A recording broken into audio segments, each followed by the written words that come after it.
So, here's a question. What is going to happen when this whole thing is over? Are we going back to normal life? Or as some people are saying, the world will never be the same? I think both assumptions are correct. We are going back to our normal life, but normal life is not going to be the same normal life that we had before. And I'm not saying that there's not gonna be any more cruise ship vacations or that the airlines are going to give us more space for our feet so that we don't get infected. I am talking about something much deeper in ourselves and in our society. This virus is bringing 4 kinds of disruptions that will have a consequence in the long term. Number 1, reminder of the concept of death.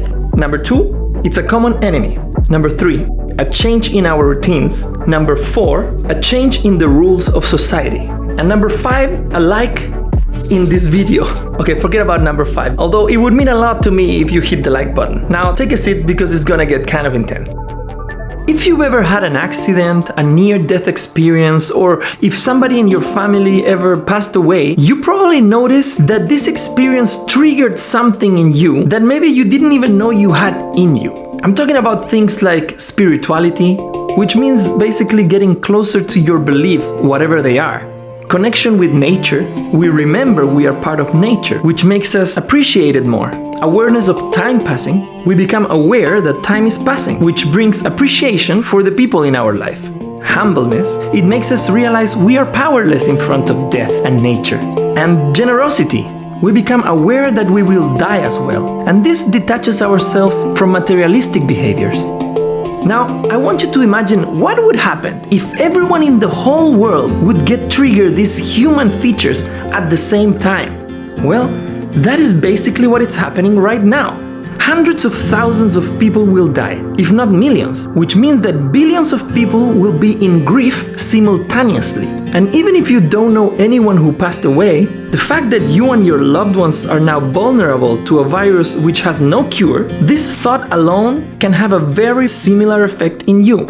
So yeah, the pure experience of this pandemic will mean a big maturity step in our society. Number 2, a common enemy.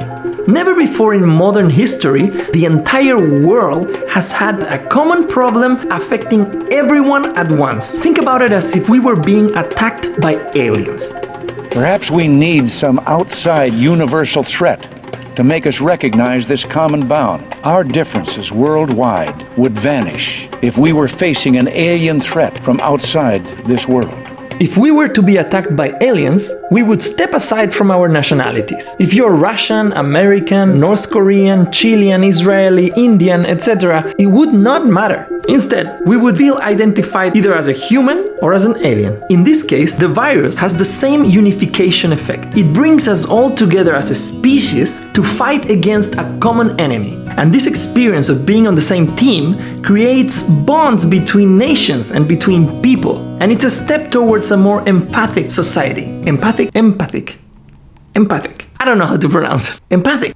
And it's a step towards a more empathic society. Number 3, a change in our routine. Have you ever noticed that when you're trying to solve a creative problem, many times we can sit for hours without finding a solution until we take a break, take a shower, or go for a walk, and suddenly, like magic, the solution pops in our mind. Well, this is because when you break the routine, in this case sitting down thinking about the problem, your brain creates new neural connections, which in effect makes you think differently, in a more creative way. This is the same reason why people take retreats. A retreat is, among other things, a change in the routine. It makes us refresh our minds, and it brings creativity back into our lives. And putting it simple, what do you think would happen if you sent half of the world population on a retreat? Right now, most of the world is experiencing an extreme change in their routine for more than a month. This means that billions of people are resetting their mind. And when I say billions of people, I mean from the person that cleans the street, to the CEO of Nestlé, to the Prime Minister of England. So trust me, big changes will come from this. Number 4, changes in the rules of society. We have built a society around a certain set of rules. But now with the virus, we have a new set of rules in place, which forces us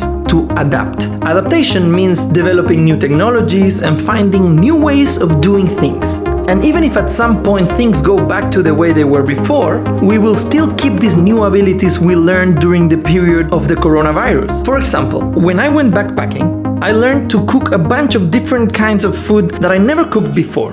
Then when I went back to my regular life, I expanded the recipes that I cook every day and I improved my previous recipes. So we are now in a worldwide trip, and when we come back to normal, the things we learned during this time will remain with us. New technologies are being developed. CEOs are realizing how much work can actually be done from home or even from people in other countries instead of inside the office. Schools will realize the benefits of children spending more time at home. Families will realize the value of spending quality time together.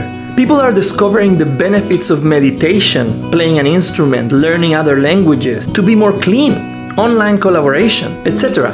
And these things are happening in a personal level, but also on a global scale. For all these reasons, the world will never be the same as it was before.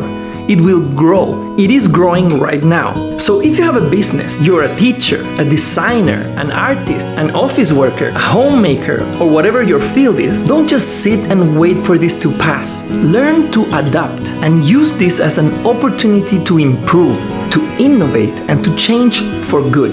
A new world is not coming. It's here already. So let's welcome it with arms wide open, because changes in the long term are always good.